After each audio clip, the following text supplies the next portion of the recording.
qu'on peut, et est-ce que vous accordez à Emmanuel Macron d'avoir choisi un thème plutôt audacieux et je vais prendre un thème qui va vous plaire, courageux, en prenant le thème des retraites qui est ô combien polémique et qui divise? C'est curieux comme choix d'avoir pris un sujet aussi polémique. Mais c'est une demande de la Commission européenne, la réforme des retraites depuis des années et des années. Et je veux dire, Emmanuel Macron a essayé d'appliquer l'agenda de la Commission européenne et depuis qu'il est ministre de l'économie. C'est un engagement du candidat à la présidence de la République de mettre en place un système universel. Oui, mais je ne vois pas le rapport avec l'engagement du candidat. Moi, je le connais, je l'ai lu son programme. Il était question de ne pas augmenter l'âge de départ à la retraite dans ses engagements de campagne. Il était question d'un régime universel de retraite. Non, attendez. C'est question d'un régime universel de retraite. Il était marqué noir sur blanc qu'il n'était pas question d'augmenter l'âge du départ à la retraite. Que fait la réforme des retraites? Elle augmente l'âge de départ à la retraite. Donc, pardon, ça c'est au-delà du fait que c'était pas dans les promesses, c'est un mensonge de campagne. Non. Et moi, je le critique. Je vous dis qu'on peut faire autre chose. Trop technique. Pourrait revenir à l'âge niveau de 64 ans. David Guiraud termine et je vous donne la parole pour conclure. Rapidement là-dessus. Je pense que notre pays a les capacités et les ressources et que les Français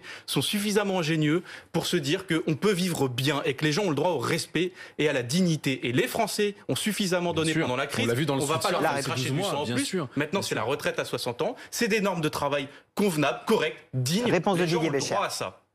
Je crois que ce qui est essentiel sur cette retraite, c'est